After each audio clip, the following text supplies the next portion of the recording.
Plan del Pino, el complejo educativo Doctor Orlando de Sola, no sé si alguien no lo conoce, pero entonces yo ahí estuve 16 años, ¿verdad? El último año y 14 meses estuve en la subdirección y bueno, y también he dado clases en colegios, entonces no solamente me he formado acá en la universidad, sino que aquí vine hasta, o sea, antes estaba, pero a medio tiempo, daba clases en una escuela y luego en la tarde, de las 3 de la tarde daba clases acá.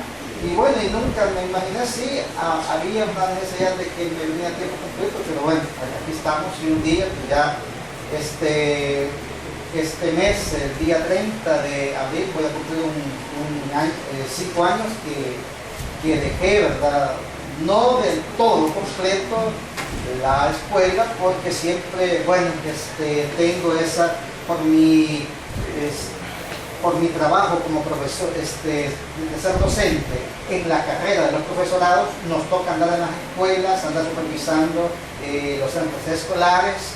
He dado en algunas escuelas, me han invitado para que dé temas sobre escuelas para padres, temas, por ejemplo, sobre la lectura en el seno familiar. El viernes pasado estuve en una escuela de Ciudad Delgado también, ¿verdad? Entonces, bueno, ahí está diciendo de que me pongo ya a la disposición si alguien fue allá al final, ¿verdad? Porque pues sí, alguien dice, pues sí, pero yo quiero escucharlo porque yo me convierto y no. O sea, no, entonces quizás esto yo lo tuve que haber dicho al final y no al principio, porque pues vamos a estar pantallando, pues no sé, sabemos con qué locura va a venir. Entonces, mejor al final hablamos de ahí sobre eso.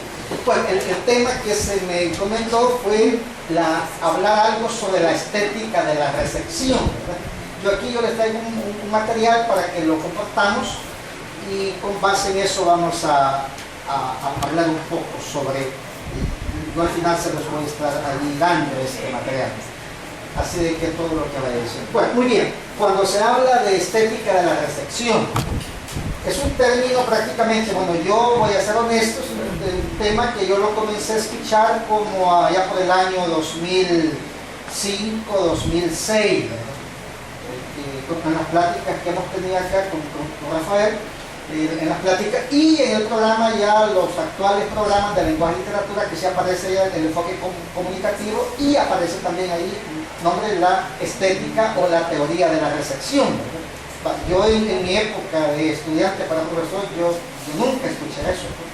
Salí de la escuela y yo nunca hablé de eso, pues sí, y como yo hablaba, sí, ya recuerdo que cuando ya estaba en la escuela sí di algunos pininos sobre esto, pero es un tema que está ausente de la agenda educativa nacional del país, a pesar que esta corriente surge en Europa a mediados de los años 60, o sea, y yo digo, bueno, esta estética nació prácticamente como en el año que yo nací, porque yo nací a mediados de la década de los años 60, entonces los años que yo tengo es que tiene esto de andar por el mundo. Entonces, pero yo lo vine a conocer hace poco. Entonces, mi gran pregunta, ¿por qué en el contexto salvadoreño todavía no se sigue dando reflexión sobre esto? Porque yo creo que son de las grandes interrogantes que tenemos que hacérselas a los personeros del minero, ¿verdad? Y que si por qué vienen plasmados en los programas, pero que no se han dado. Y como una respuesta de eso es que como departamento no nos vamos a quedar con los brazos de lugar. Hay que ver el Ministerio de Educación cómo resuelve eso, ¿no? ¿Verdad? Porque nuestro centro de interés es el magisterio salvadoreño, ¿verdad? Y en el caso de usted. Entonces, sobre esto es lo que quiero compartir en esta mañana. Muy bien, voy al tiempo, ¿verdad? Que me dicen, al concluirme los 45 minutos, me apagan el micrófono y ya no se va a escuchar, ¿no? Porque ando el micrófono incorporado. Muy bien, entonces, la estética de la recepción surge a mediados de los años 60 en Alemania. Y son dos personajes los importantes, dos teóricos, uno llamado Hans Robert Haus y Wolfgang Isar. Son dos alemanes. Acá, ¿verdad? Yo al final yo les voy a dar este material para que ustedes... Sí, ¿verdad? Ahí no se preocupen allí por tomar la idea porque yo al final yo les voy a estar dando un resumen de esta plática que tengo con ustedes. Muy bien.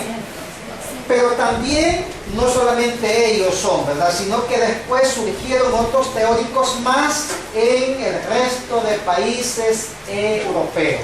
Entonces, ellos son como los padres, ¿verdad? Haus, su nombre completo es Hans Robert Haus, y Wolfgang Isar, ¿verdad? Surge en Alemania.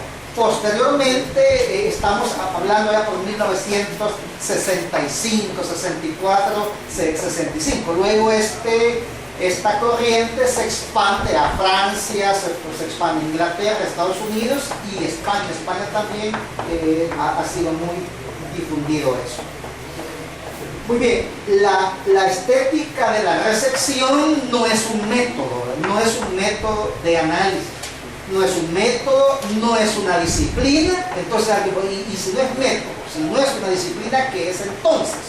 La estética de la recepción es un conjunto de teorías cuyo propósito consiste o cuya finalidad se ocupa de la recepción, cómo el lector recibe el producto literario y los efectos que la literatura hace en los lectores y en las lectoras. Antes de exponer algunas ideas sobre esta corriente, cabe que nos formulemos ese interrogante: ¿en qué consiste o cómo se ha definido la estética de la recepción?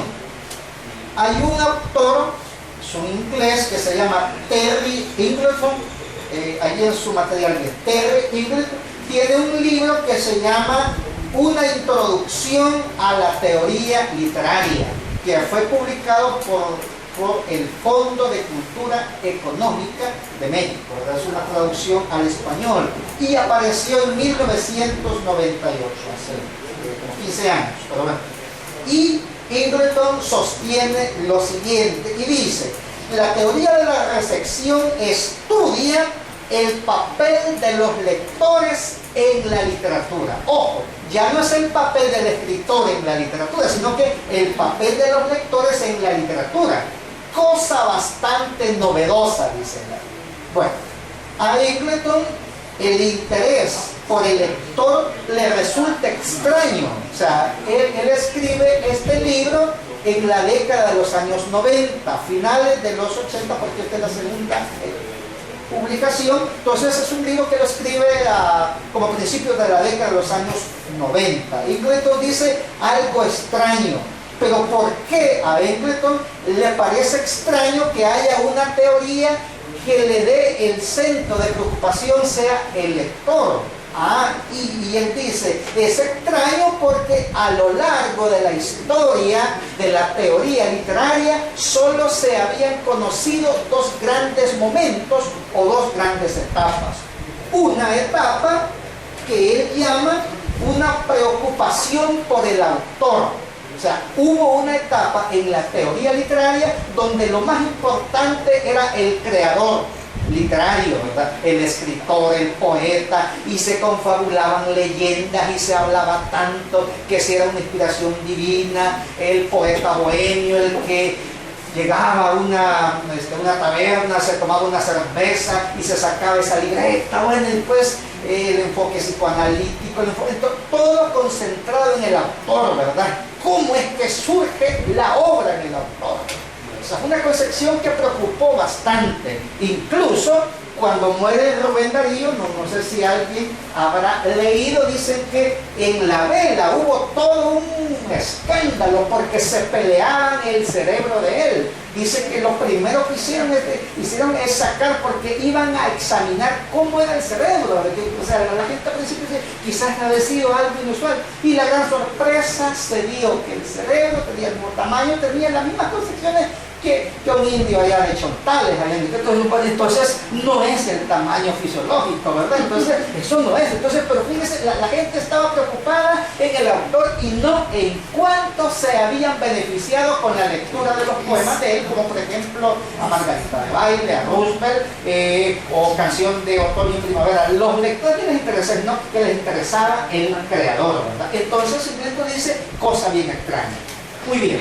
Dice, luego hubo otra etapa en la que el interés estuvo centrado, se concentró prácticamente en el texto. El libro, el producto es lo que nos importa. En una primera fase era el escritor. La otra segunda fase, pues la primera fase, esta se dio más que todo en la época del romanticismo y en la época del realismo. Estamos hablando del siglo XIX, casi todo el siglo XIX y principios del siglo XX. La hegemonía era el autor. Aquí no se puede hablar de estética de la recepción, sino de una estética de la producción. Lo que importaba era quién produce esos textos, quién produce todo eso.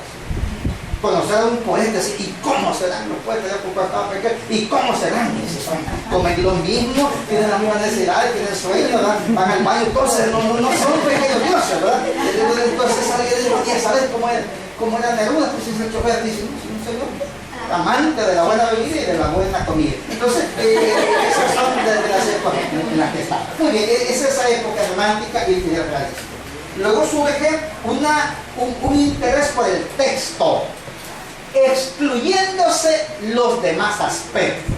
Esto era donde lo que importaba era el texto. Era una mirada bastante inmanentista, ¿verdad? Solo lo que decía. Aquí está el reflejo del autor. La obra es lo que importa, ¿verdad? Este libro, ¿verdad? Entonces, pero se excluían otros elementos más. Entonces, es por eso que Ingleton dice que al surgir una teoría que se preocupe ya no solo por el autor ni solamente por el texto, sino que hoy se preocupa o reivindica por primera vez en la historia literaria al lector, dice, bueno, esto resulta extraño. Muy bien. Y es así como a mediados de los años 60, ya lo dije yo al principio, surge ese nuevo enfoque, una teoría que sostiene que la obra literaria no tendría su razón de ser sin el lector. Es como nosotros, pues, ¿verdad? Nuestra razón de ser de los educadores son los alumnos. Pues, el día que no hayan alumnos, dejamos de comer, porque, y qué vamos del día que no da, es que mucha población, pues si comienza y la escuela más casi pues sería como. Entonces, esa es una visión dialéctica. Entonces, algo así lo que pasaba con este enfoque.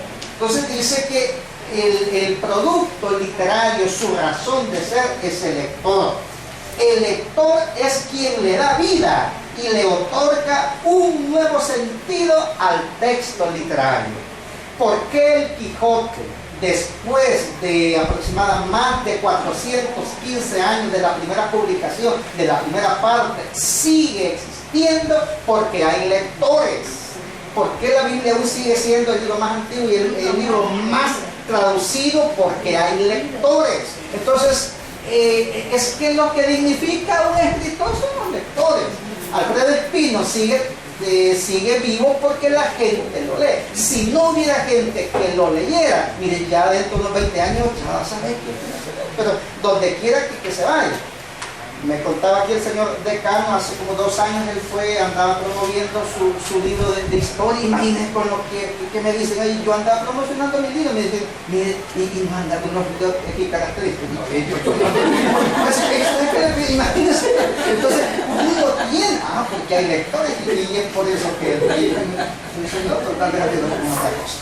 Bueno, los libros carecen de vitalidad en los estantes.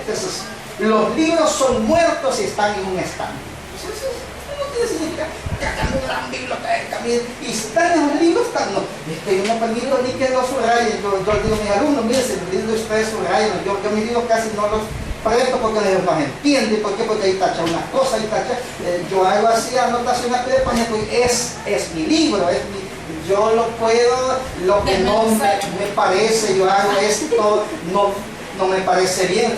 Cuando uno tiene esa capacidad, o sea, los libros no son cánones santos ni sagrados, sino que es algo, es un producto en el que se tiene que analizar. Entonces, los libros en los estantes carecen de vida. Su poder de significación solo puede materializarse a través de la lectura. Un libro cobra vida cuando hay ojos que los leen, cuando hay una mano benevolente que lo baja del estante y lo lleva a él. Entonces ese autor sigue vivo. Entonces el texto, ese producto, es que le da. Entonces, viéndolo desde esta óptica, el lector reivindica al autor como al texto también. Es una tríada, pues. Entonces, cuando le preguntaron ahí al señor decano que si nos daba algunos libros de las Líneas Tristes, entonces le hablaron del autor y del texto. Entonces, imagina que si no hubiera leído, no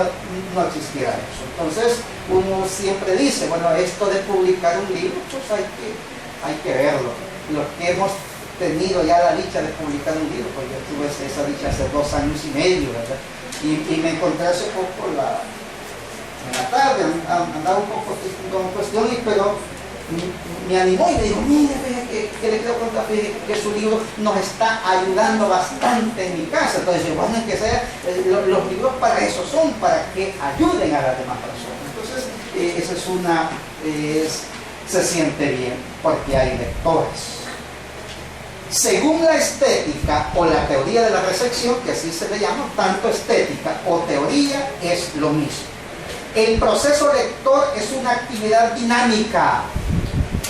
Entiende la literatura como una relación circular, es un círculo entre productor, autor, producto, obra literaria y consumidor o lector. Es algo circular porque el lector acude al autor, al texto y el texto, o sea, es una cuestión recíproca, pues nadie puede vivir sin uno. O sea, si solamente está el libro pero no hay lectores, pues eso no le da ningún sentido o de significación a ese producto.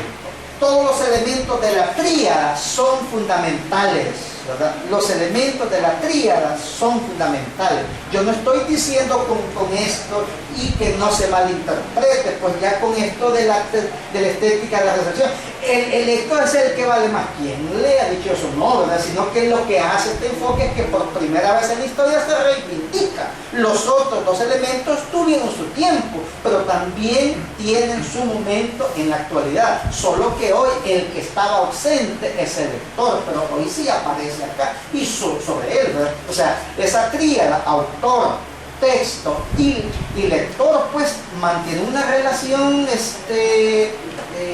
circular. Todos son importantes, esos 3 elementos.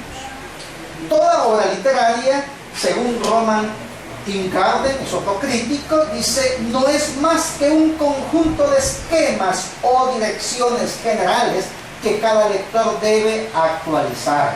Ojo, dice que una obra literaria es un conjunto de esquemas, esbozos, que un lector tiene que actualizar.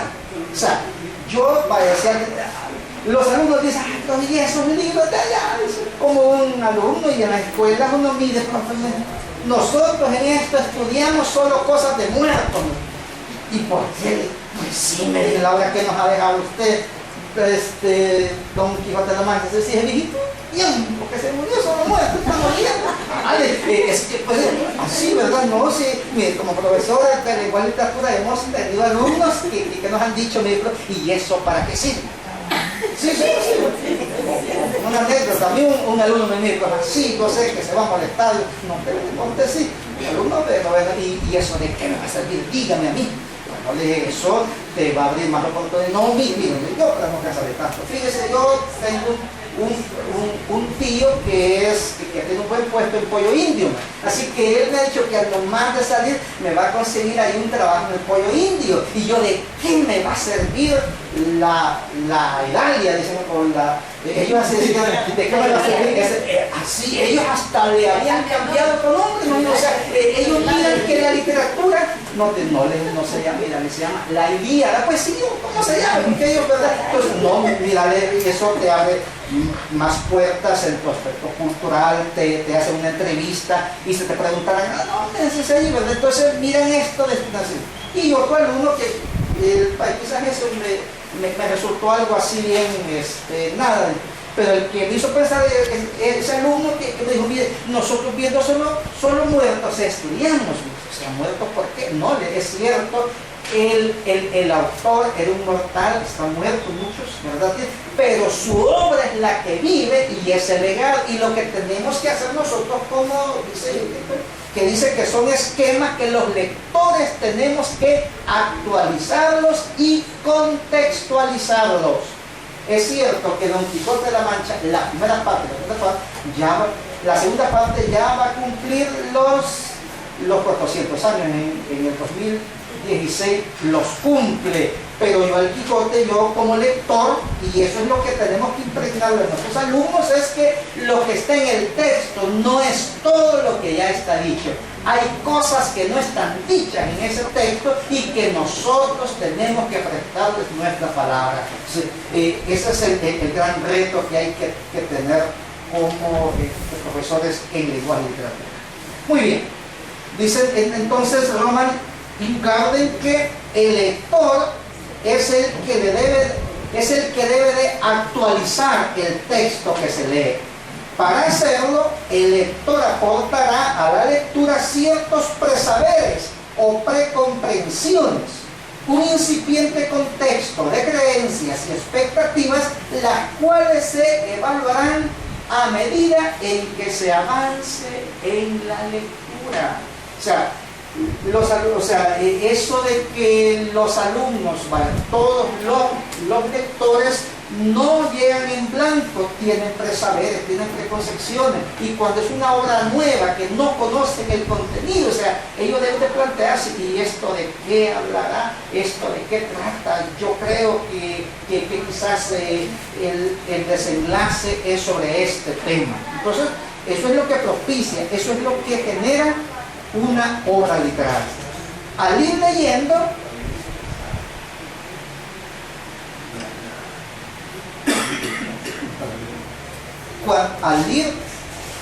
cuando los lectores se meten en la lectura, abandonan sus posiciones, se examina lo que habíamos creído o predicho, y además por medio del acto lector inferimos y suponemos en forma más y más completa. Cada nueva frase o cada una de las oraciones nos abren nuevos horizontes que nos guían o socavan nuestras hipótesis que nosotros hicimos al principio sobre el texto el cual estábamos leyendo. Por su parte, Hans Robert Haus, que ya lo mencioné, le otorga a la teoría de la recepción una modalidad novedosa, pues vino, según Haus, a sustituir la historia tradicional de los autores y obras por una historia literaria del lector. Nosotros estamos llamados a construir la historia literaria de los lectores, la historia literaria de nuestros alumnos. Por ejemplo, hay una técnica, y al final, bueno, quizás ahí vemos cómo hacemos, e incluso, fíjese, se puede crear también una técnica que se llama la autobiografía lectora. La autobiografía lectora.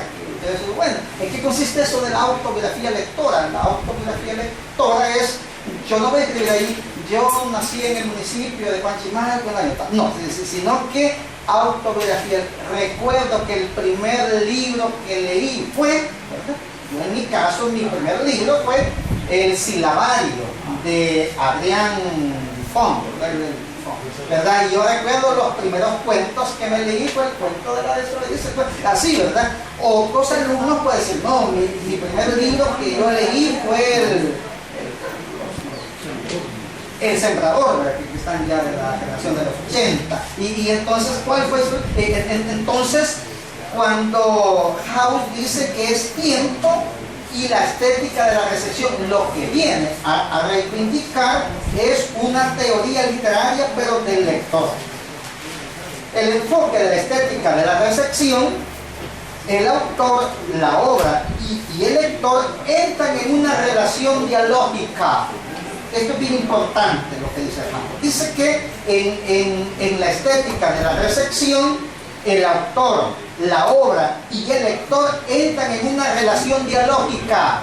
el lector platica, conversa con el autor y conversa con el texto. Pero no es una conversación, sí, me parece bien interesante, no, sino de que allí va escribiendo, y cuando el lector dice, si yo hubiera sido Cervantes, me parece un final muy fatalista, como que no creía mucho en el idealismo, como que no creía mucho en las grandes aspiraciones universales, porque al final lo que prevalece es como el materialismo, porque don Arofino vuelve a la realidad, dice, ¿no?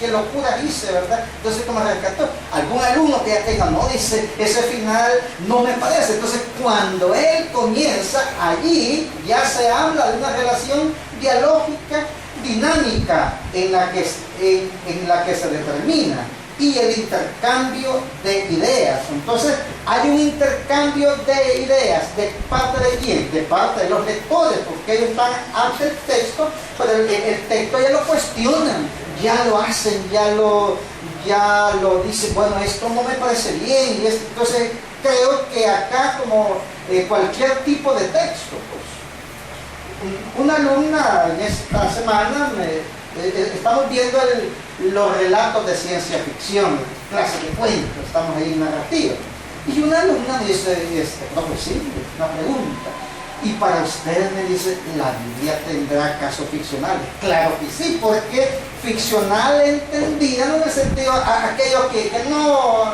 lo imaginario, lo fantástico, lo que no puede ser, si la ficción, vista desde la óptica, es la manera particular en la que el escritor, pues, en la que el autor refiere una historia, y allí hay elementos, pues, entonces, a la luz de la estética de la recepción, pues uno puede decir ahí, bueno, si alguien dice, y en el contexto, bueno, y Abraham, hoy que está en el contexto ahí que acaban de pasar las películas de Semana Santa, el tipo mintió, pues, y era un gran hombre, el hombre, el padre de la fe, pero él miente por salvar su vida y por salvar, no es decir, yo digo que yo le corto aquí me cortan la cabeza, pues entonces mejor voy a decir que es mi hermana. Entonces, cuando es que esto es la estética de la recepción, está principalmente para los textos escritos, pero también una película, claro, cabe también en ese producto porque es un producto cultural.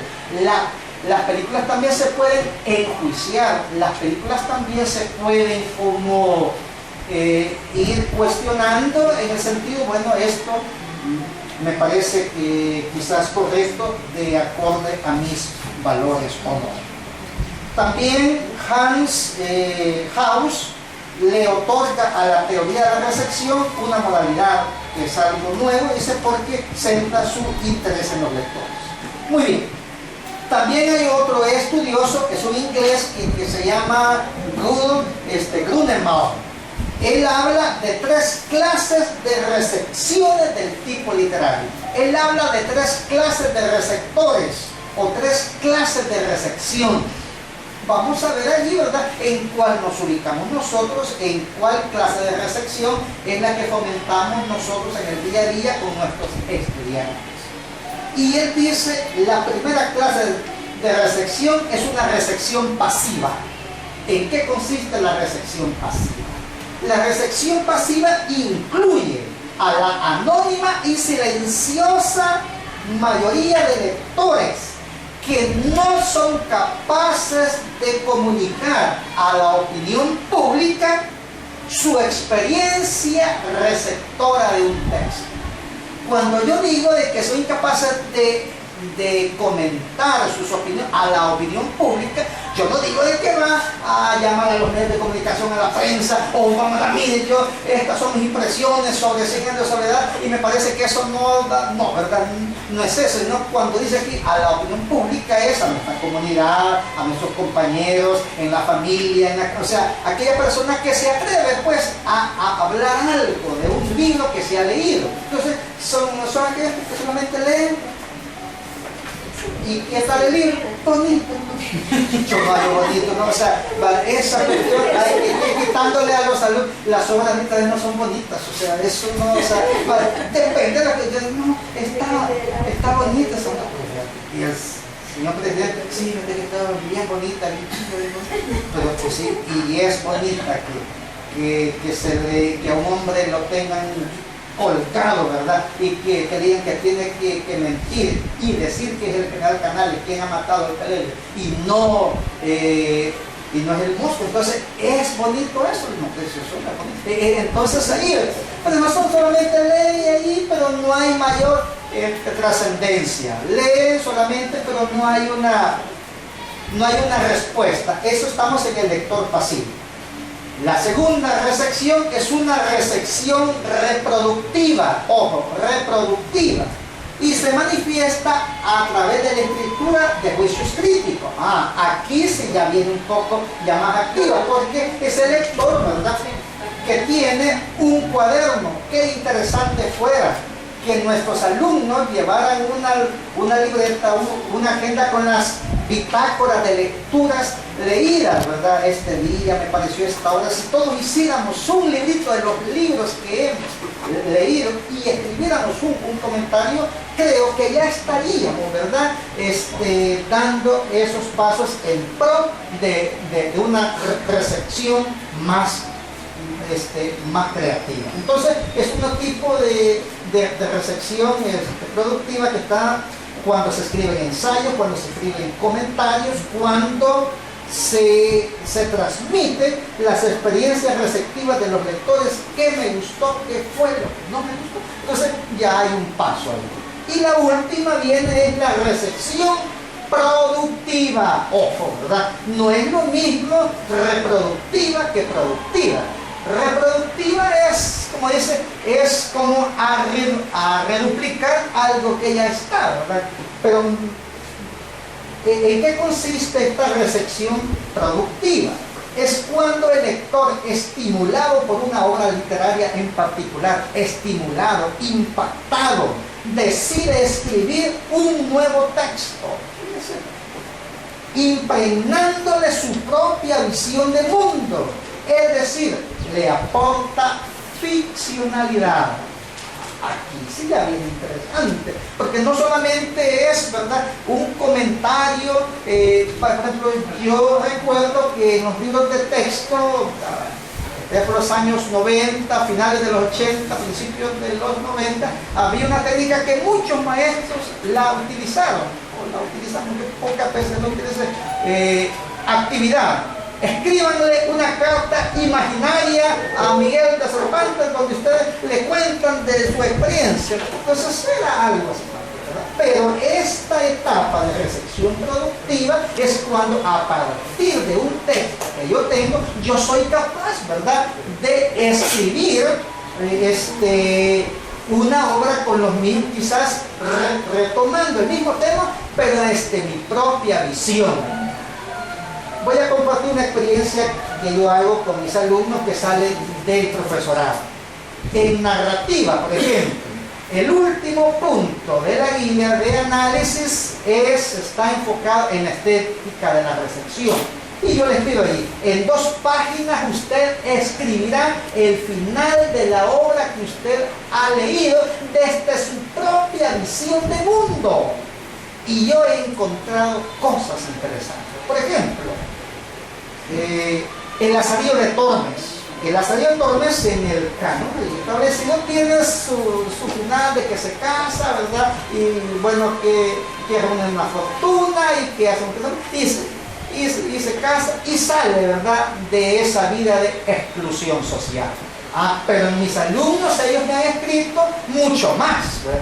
Dicen ahí, como son 2 páginas, dice, y aquella tarde cuando se iba, estaba planificando la boda, Lazarillo, dice, los primeros invitados no fueron las personas, no fue el conde quien le sirvió de padrino, de anillos, no fueron, sí, dice, pero a los que privilegió en la invitación, dice que mandó a llamar a todos los niños pobres de la ciudad y a ellos les mandó a preparar una mesa especial, porque él no quería olvidarse de que él fue un niño pobre, que padeció hambre, que padeció frío. Entonces le están dando un final como ellos hubieran querido que la obra hubiera finalizado. O sea, eso sí ya es, ¿verdad? Ya se le da más creatividad porque hay un diálogo. También así hecho de Doña Bárbara también.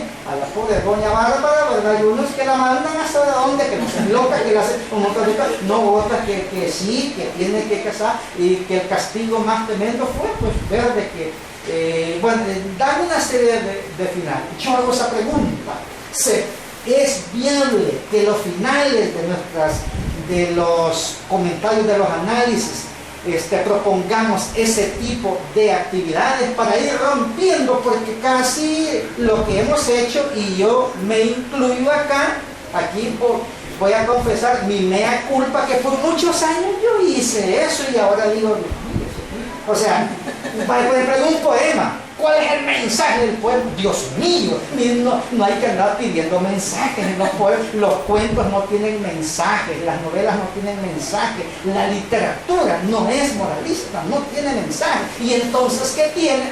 Más adelante, el lector lo que tiene que estar preocupado es no por descubrir el mensaje, sino que por descubrir un nuevo sentido, porque la obra literaria tiene la caracterización de que es ambigua, que no está dicho de una manera explícita. Entonces, a lo que hay que apostar es a la construcción de sentido, ¿verdad?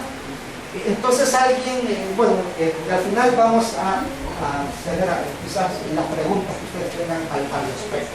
Bueno, ya para ir cerrando en esto, porque ya lo están haciendo ya se está con un intermitente y yo sé que ustedes. Muy bien. Hay un libro bien interesante que se llama Didáctica de la Lengua y la Literatura para Primaria. Yo cuando vi eso es para de primero a sexto grado, no para mí, esto es para bachillerato, incluso para universitarios, pues. El autor es un maestro español, don Antonio Mendoza Filo. Este libro lo publicó en el 2006 y él dice ¿qué es la estética de la recepción? Y él dice, es una acción discursiva peculiar que modifica de manera ineludible la conducta de las personas que han decidido participar en la experiencia estética. No solamente el escritor, tras el acto de la escritura, se transforma como sujeto, también el lector, tras el acto de la lectura, sufre necesariamente una transformación. Aquí está.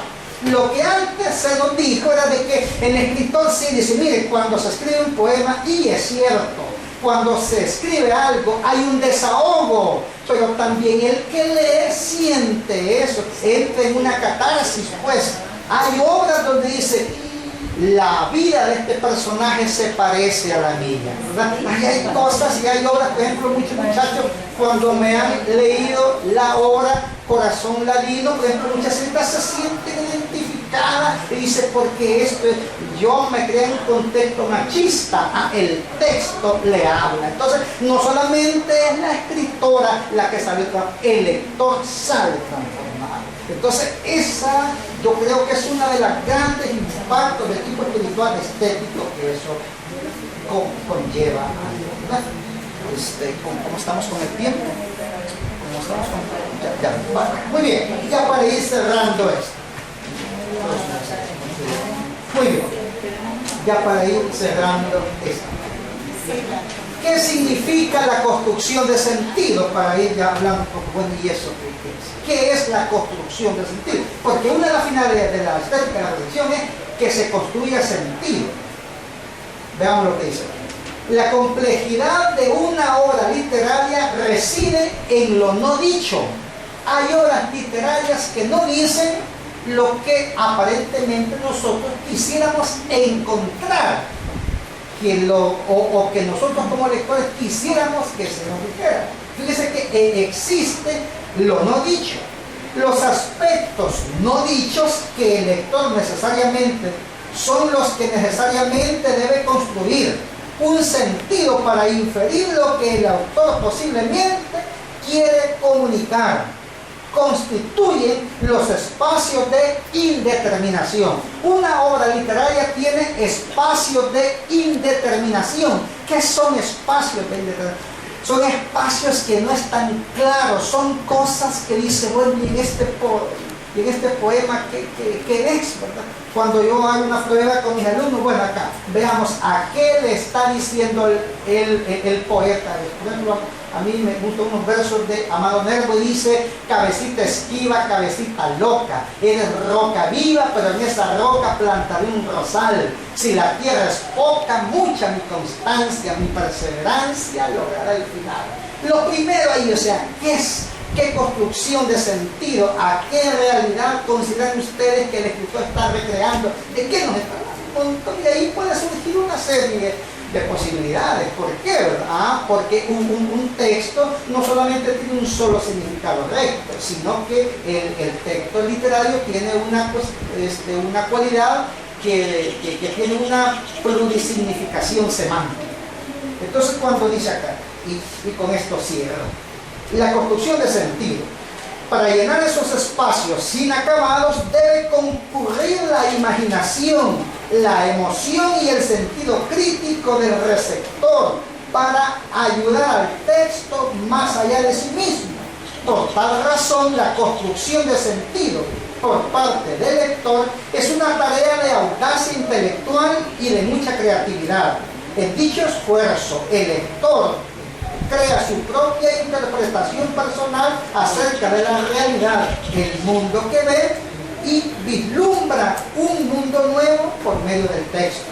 Para lograr la construcción de sentido o de significado, el lector debe de desentrañar el texto. Dicho desentrañamiento solo será posible a través de los siguientes niveles de comprensión lectora. Dice acá, para la construcción de sentido, que no es una lectura superficial, no, se tiene que hacer una lectura entre líneas, se debe de desentrañar el texto, lo que el mismo consejo que el profesor, el protagonista en la película La Sociedad de los Poetas Muertos les dice a sus alumnos, que hay que chuparle el tuétano a la poesía. Eso es, hay que chuparle el tuétano. El tuétano es aquella parte de la carne de las aves, ¿verdad? Que una parte no es lo que se está visible, sino que en el hueso después hay un hueso que es bastante frágil y se rompe, y eso es lo que se succiona, y es bien bueno. Entonces dice, a eso hay que buscar el tuétano de la poesía. Muchos alumnos y muchos docentes, cuando les enseñamos a declamar a los alumnos, ¿verdad? Y que el alumno veo de que está más preocupado porque no se le olvide pero no se preocupa por internalizar ese poema. Entonces, bueno, el tema está para hablarlo quizás en 2 semanas y no vamos a terminar, ¿verdad? Así que, y ya, ¿verdad? Aquí me dijeron, pero sea cabal, ¿verdad? No se entienda porque, ¿verdad? Si no, la gente ya no lo va a contar con ese tema. Bueno, bueno, se abre aquí un espacio que tengo ustedes.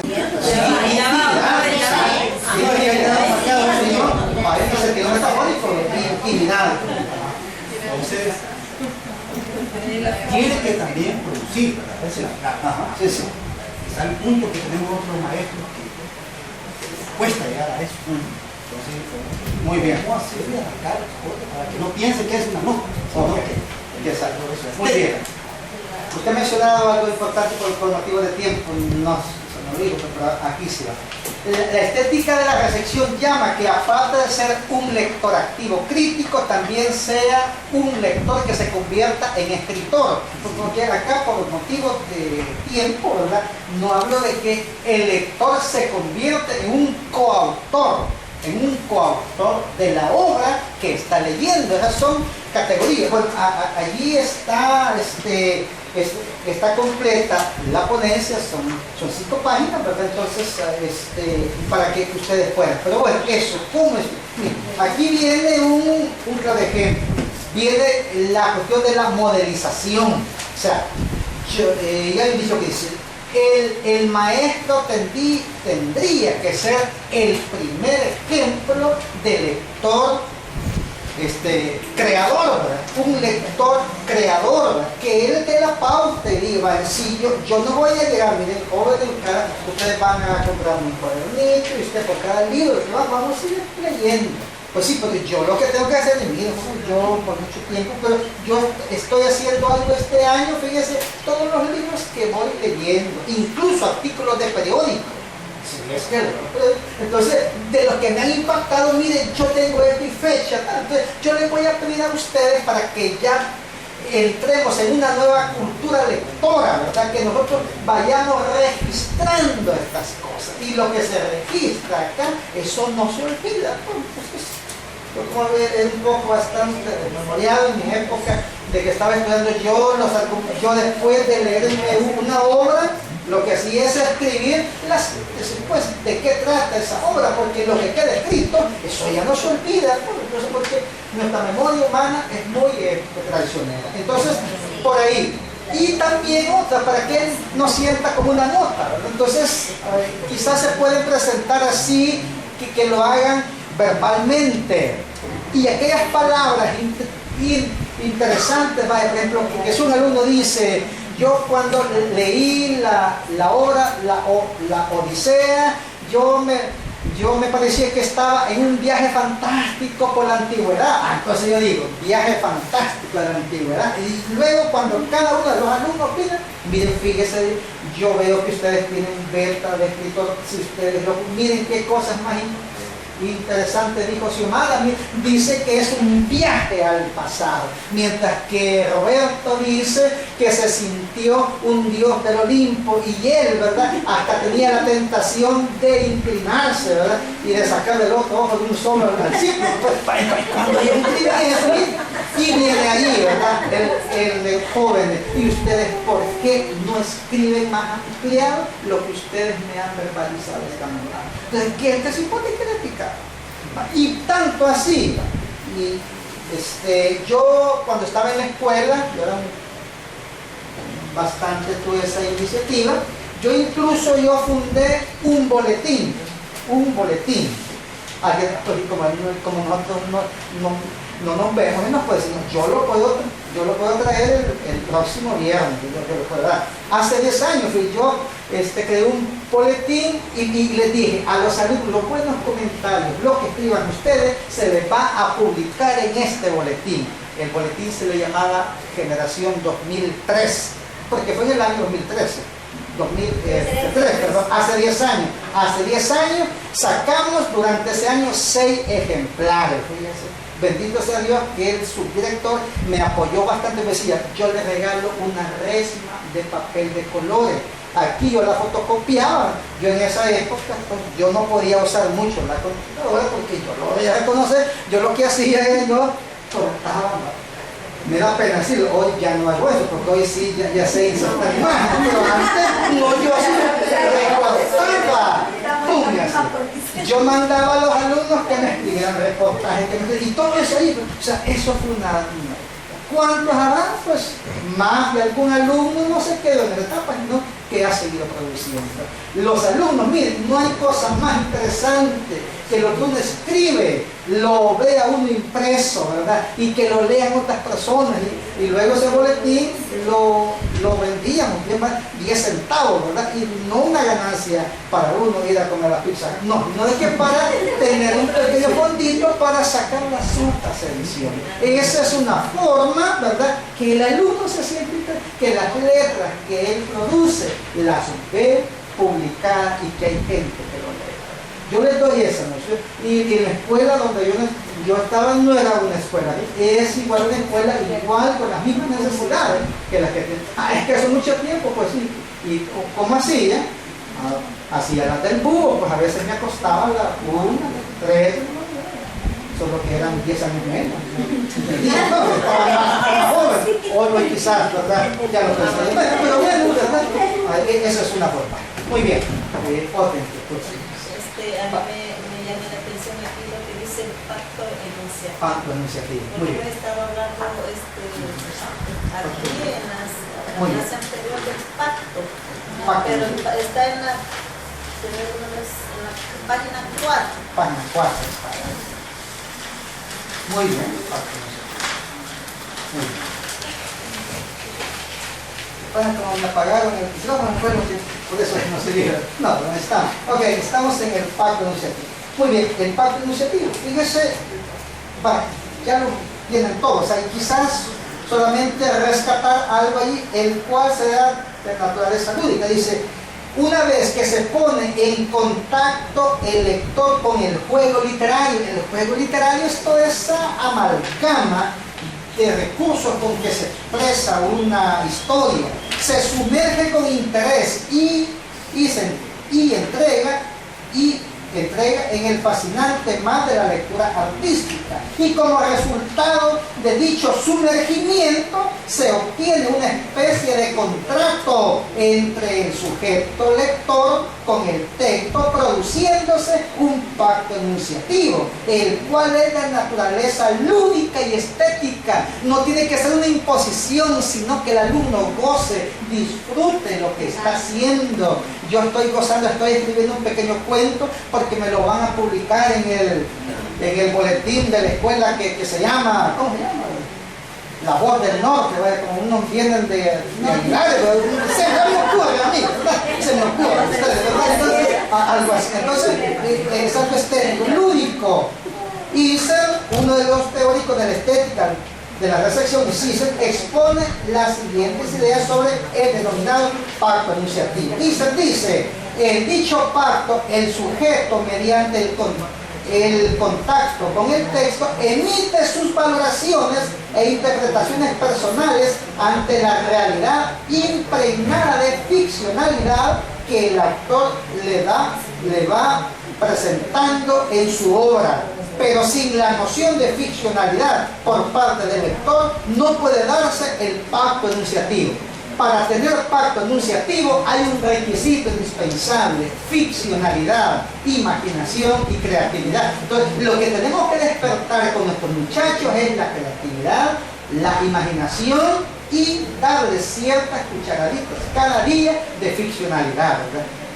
Tal vez eso que se incluye también no solo en el vaso de leche, sino que en el vaso de ficcionalidad que tanto falta nos hace. Vale, muy bien, entonces eso, ¿verdad? En esa parte.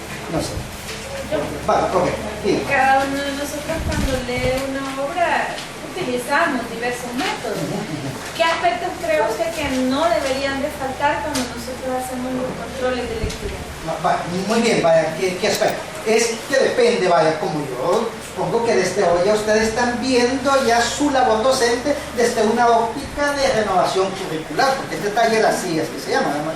De perfeccionamiento, ustedes están perfeccionando esa situación. Entonces, quizás eso, ¿qué aspectos son los que no deben de faltar? Yo los aspectos es involucrar también la parte creativa en los alumnos. Uno es aspectos básicos que son imperdonables, es que ellos que completen el final. Esa es una parte, vaya, que construyan un texto paralelo del que leen, pero a partir de su propia concepción de mundo. Puede ser el final que ellos escriban de un cuento, o puede ser un cuento paralelo, un texto similar, ¿verdad?, al que han leído, pero, ¿verdad?, desde la visión particular del escritor. Puede ser que diste mucho de la idea central que está plasmada por el autor. No significa una guerra entre el escritor y el lector, no, ¿verdad?, sino que por eso dice que es una relación dialógica que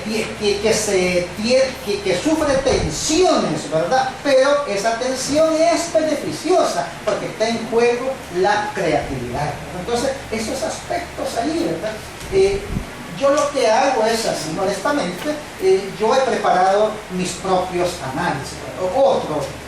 Otra pregunta es, con base a la lectura, ¿verdad?, y al desentrañamiento del texto, ¿qué cree usted que trata de transmitirnos el escritor? Allí sí, para usted, ¿qué es lo que pretende comunicarnos o transmitirnos el escritor en el cuento analizado?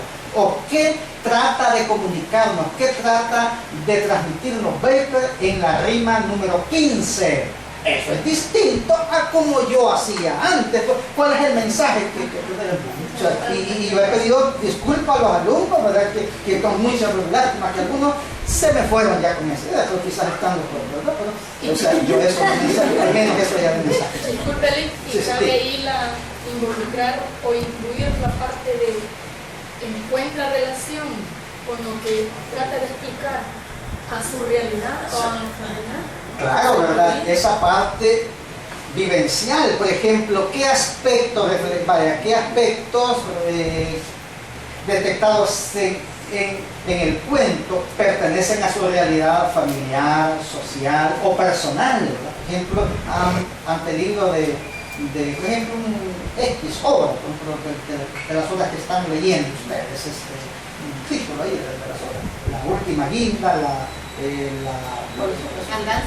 Andanzas y Malandanzas, o el Diario de Mafranco, lo que sea. Entonces ahí, ¿qué aspectos? Claro, es que es ir ligándose o que despierten usted, ¿verdad? O sea, ¿verdad? ¿Qué aspectos del texto que aparecen ahí le parecen,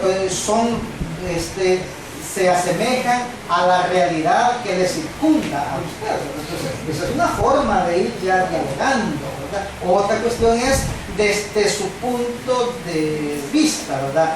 ¿Con qué aspectos planteados en el actor está de acuerdo usted y con cuáles tiene divergencia y cuál sería su propuesta para continuar ese relato? Eso es una cosa ya más interesante, pues, para que el alumno vaya. Cuando uno le pide, sugiera usted otro final.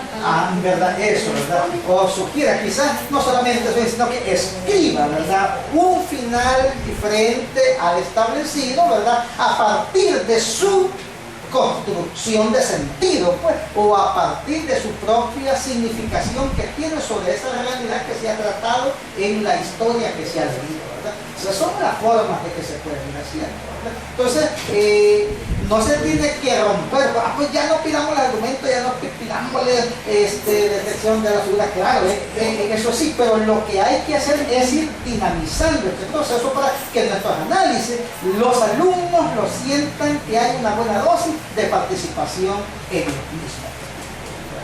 Sí, entonces es de ir viendo qué aspectos. Muy bien, Considero que quizás el hecho de la recepción de los textos es conveniente para hacer al estudiante a pensar y verificar verdaderamente si lo que nos refleja el autor aún en la época actual lo continuamos nosotros experimentando, y de esa manera también nos podríamos concientizar haciéndole la pregunta, por ejemplo, tú hubieses actuado igual que otro que es el personaje, y de esa manera ya se está autoevaluando para valorizar también los valores morales que la sociedad están usando. Sí, ¿verdad? Eso de que es un lector que necesariamente tiene que escribir, ¿vale? Eso es un lector que necesariamente tiene que convertirse en un escritor, ¿verdad? Pero el profesor también tiene que estar allí, ¿verdad? O sea, es ir caminando la mano. Es como cuando uno dice, mire, de declamar un poema, pues sí, pero el alumno le dice, mire, señor, ¿y usted por qué no me enséñenos ahí? No, es que va a venir el otro profesor de educación física, diga, ¿qué va a saber el otro de esas cosas? Él sabe de reflexiones, es usted, ¿verdad? Entonces, no, dice, aquí los profesores, yo recuerdo que mi profesora de letras, y ya cuando final, no, ya a mí no, yo ni el padre no me puedo decir eso tampoco. Tiene que modelizar esta. Muy bien. Ya quizá ya último. Con relación al texto paralelo, ir cambiando el final o algo, debemos tener algún cuidado en explicarles, por ejemplo, las características del movimiento o del que se estaba viviendo, y que al cambiarle el final desvirtuamos eso. Por ejemplo, las tragedias de Shakespeare, si le damos un final feliz, entonces ya no se convierte en una tragedia. ¿Tendremos que explicar eso en algún momento? No importa. Sí, vaya, sí, manteniendo eso, la cuestión de es una tragedia, claro, ¿verdad? Entonces ahí podría ser no cambiarlo, por ejemplo, de que termine una comedia, no, ¿verdad? Porque es algo dista mucho de la situación. ¿En qué tendría que ser? Bueno, allí, ¿qué otro acontecimiento o cómo se tendría que dar ahí un final? No así tan que termine de forma light, ¿verdad? Pero sí, por ejemplo, vaya, si en el aspecto cómo murió ese personaje, en qué otra forma hubiera pagado mejor Claudio la cuestión de asesinar a su papá, ¿verdad? Entonces quizás ahí que otro elemento que siempre implicara pues una sanción, ya sea de tipo social, de tipo moral o lo que sea, porque al final es una tragedia también, ¿verdad? Entonces sí, ir viendo allí como ampliando, ¿verdad? Que el término de lo trágico, pues, o sea, de que es algo trágico, estar en una cárcel y quitarle todos aquellos privilegios que se tenía, también es una tragedia, pues entonces por ahí ir dándole a los alumnos de otra manera de que ellos repiense esa historia con su final. Muy bien. Va, ya. Gracias. No, una participación.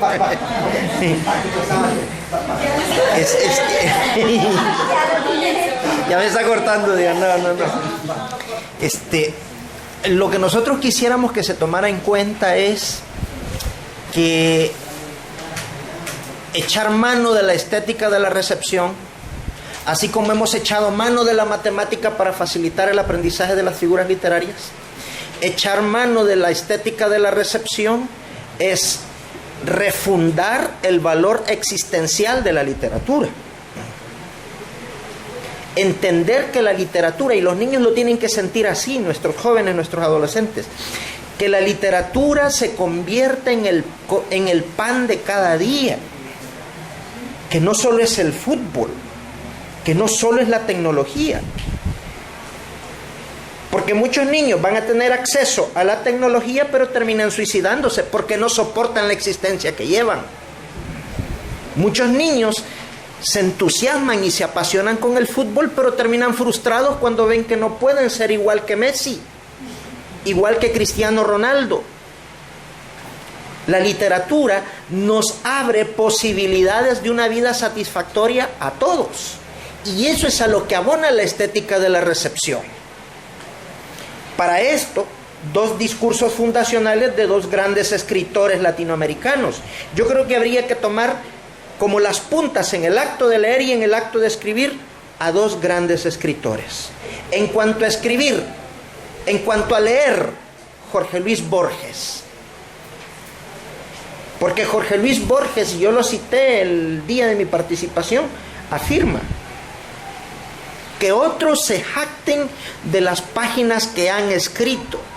A mí me basta con las que he leído, el lector. Pero está también Ernesto Sábato. Y Ernesto Sábato dice, escribimos cuando ya no aguantamos lo que llevamos dentro.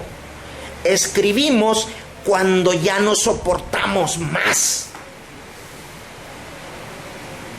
Entonces, son 2 discursos fundacionales, ellos no tienen nada que ver, ellos no han aportado, ellos no son teóricos de la estética de la recepción, pero son 2 buenos pilares, 2 buenos hitos en los que podríamos apoyarnos nosotros para redescubrir junto con los estudiantes el valor existencial de la literatura. La literatura puesto otra vez en el centro de la existencia. El niño que lee es un niño que puede llegar a construir incluso un plan de vida muy sano para él y para su sociedad. El niño que lee es una esperanza viva de que este mundo puede ser diferente. El niño que lee, la niña que lee, es el hombre de bien, la mujer de bien para el día de mañana. Pero ¿y el que está ausente de la literatura? ¿Qué hará? ¿Qué será de él? Entonces, no nos olvidemos, es prácticamente la literatura hermanada con la filosofía. El que no lee no puede tener una filosofía de vida. El que no lee no puede redescubrir un futuro. El que no lee difícilmente tiene un concepto claro de lo que él es y de lo que quiere en la vida. Por eso es que a nosotros nos ha interesado e insistimos en que en los programas de estudio estuviera la estética de la recepción, porque es la oportunidad, el espacio que tenemos para que los niños empiezan a refundar su mirada de la vida. de su vida cotidiana, para que los niños, echando mano de la ficción, puedan imaginar un mundo mejor, un mundo diferente, un mundo justo. Pero si no potenciamos el acto de leer, y si no echamos mano de la estética, y si no echamos mano de la estética de la recepción como un medio para poder explotar el mundo interior que surge en el niño a raíz del contacto con la literatura, no vamos a saber para dónde vamos, ni tampoco lo que estamos haciendo con los chiquititos. He ahí entonces la matemática como una oportunidad, como una herramienta de la que echábamos mano para facilitar el aprendizaje y la producción de figuras literarias. He ahí ahora la estética de la recepción como la oportunidad para que los niños puedan redescubrir el valor existencial de la literatura, pero no lo pueden hacer sin nosotros.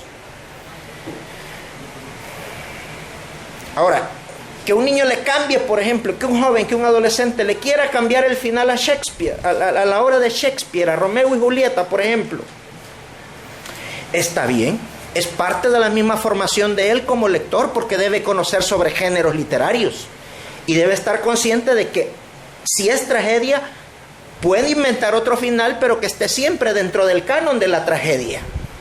Y si leyó una comedia, invente otro final diferente, pero que esté siempre dentro del canon de la comedia.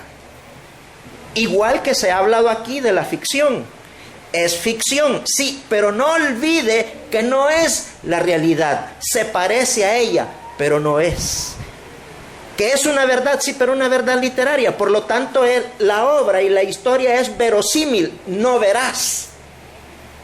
Y ahí entonces, ¿por qué se diferencia la obra literaria, que refleja una realidad, con una noticia?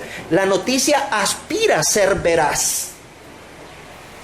La obra literaria se conforma con la verosimilitud. ¿Por qué?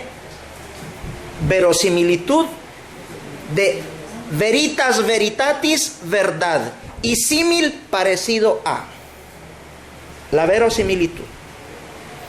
Entonces, la estética de la recepción tiene que ser prácticamente la oportunidad, el espacio para que la literatura se convierta en un foro humano.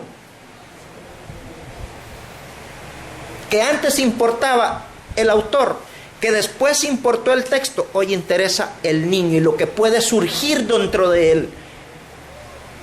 ¿Acaso no podríamos sacar de esa vertiente de agua tan cristalina como es un niño, como es un adolescente? Quien lo contamina es el mundo y lo contaminamos los adultos. No, que es la tecnología. Nosotros somos quienes permitimos el acceso a la tecnología. ¿Acaso no podemos sacar de ese pozo de agua fresca el mejor sorbo de vida para refrescarnos y para refrescarle a él la existencia? Nuestros jóvenes, nuestros niños, nuestros adolescentes están viviendo en un mundo en crisis, en un mundo donde sobrevivir es demasiado crítico, y a veces muchos de nosotros en la noche, cuando recostamos la cabecita sobre la almohada, pensamos en que es más barato morirse que en seguir viviendo. Nuestros niños no lo deben ver así. Ellos deben ver esperanza, y la esperanza se la debemos llevar nosotros a través de la literatura. He ahí entonces la importancia de la estética de la recepción, porque es la oportunidad que el niño tiene a través de este enfoque de reencontrarse él mismo, de poder construir una identidad propia como sujeto, como niña, como niño, como miembro de una comunidad. Solamente ese comentario. Gracias.